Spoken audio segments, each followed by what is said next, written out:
Sir आप बासोपट्टी के जिला परिषद है, भाजपा के वरिष्ठ कार्यकर्ता नेता है और अभी सदस्यता ग्रहण भाजपा में चल रहा है, क्या कहेंगे, क्या संवाद देंगे आप? देखिए, प्राथमिक सदस्यता समाप्त हो चुकी है करीब करीब। जो टारगेट था उससे भी काफ़ी आगे संख्या गई है और सक्रिय इसके बाद सक्रिय सदस्यता होती है। तो सक्रिय सदस्यता के लिए भी समय कार्यकर्ताओं को दिया जाता है कि सब जो अपने जो पदाधिकारी बन सके या जो भी वोटर में भी नए नए लोगों को जोड़ने का जो यूथ है वो खास करके उसको जोड़ने के लिए पार्टी सक्रिय सदस्यता चलाती है। उसी के निमित्त सभी मंडल अध्यक्ष और सक्रिय उस मंडल में पढ़ने वाले सक्रिय कार्यकर्ता है वो भी वॉल्यूम ले करके अपने द्वारा सक्रिय सदस्य बनाते हैं, बनते भी हैं और बनाते भी हैं।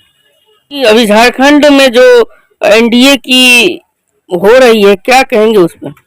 देखिए, वो बात तो हम लोग बिहार के हैं और जिला की राजनीति करता हूँ, लेकिन जैसा सूझबूझ आया है कि झारखंड में इस बार एनडीए की सरकार पूर्ण बहुमत से ही नहीं 2/3 बहुमत से बनने वाली है।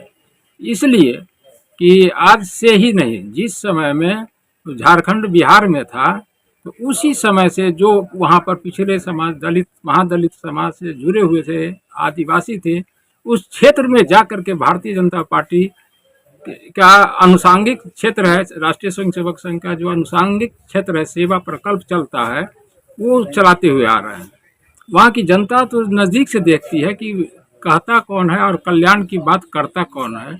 इसलिए यह विश्वास है वहाँ जितने कार्यकर्ता लगे हुए हैं और वहाँ के जनमानस जो गरीब गुरबा जो पहाड़ के साइड में रहते हैं, वैसे वनवासी लोग भी भारतीय जनता पार्टी को आगे आने वाले एनडीए का कोई भी प्रत्याशी होगा उसको अपना आशीर्वाद, अपना वोट दे करके विजयी बनाएंगे, जिससे झारखंड में 2/3 बहुमत से सरकार एनडीए की बन सके। अच्छा सर, अभी जैसे कि बिहार में विधानसभा चुनाव आने वाली है और क्या उम्मीद है बिहार के विधानसभा चुनाव में, क्या इस बार एनडीए आएगी?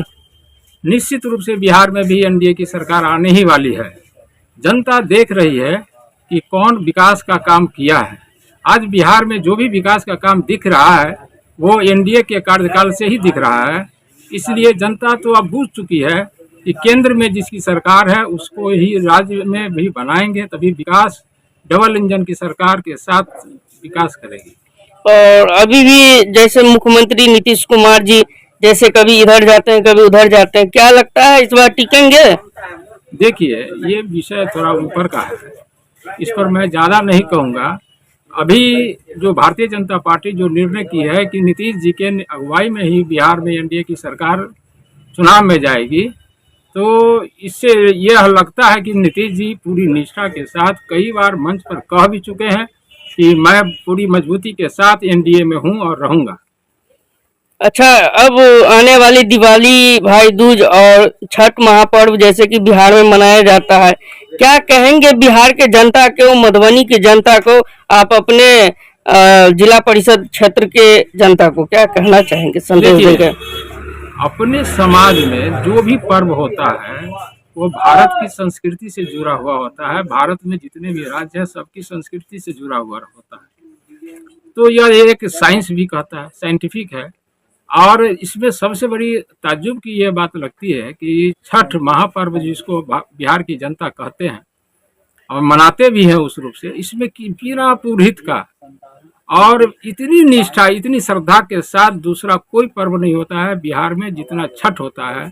ये इस पूजा का, ये इस पर्व का बहुत बड़ा मैसेज समाज को जाता है कि गरीब से गरीब लोग भी बगल में खड़े होकर के सूर्य को अर्घ देते हैं और पैसे वाले भी रहते हैं, तो उस समय में कोई भाव नहीं, समरसता का भाव वहाँ दिखता है। देखिए, जितना भी अपने भारतीय संस्कृति से जुड़ा हुआ पर्व है वह समाज को हमेशा, नौजवानों को कुछ न कुछ मैसेज देता रहता है।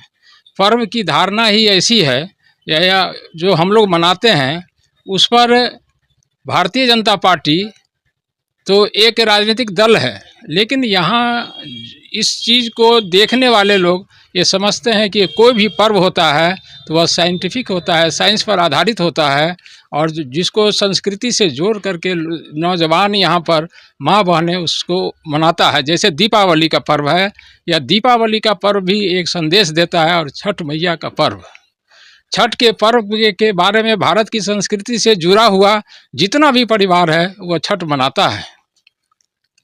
और यही एक ऐसा व्रत है जिसमें बिना पुरोहित का और सबसे अधिक निष्ठा से पर्व की तैयारी हिंदू समाज के लोग करते हैं।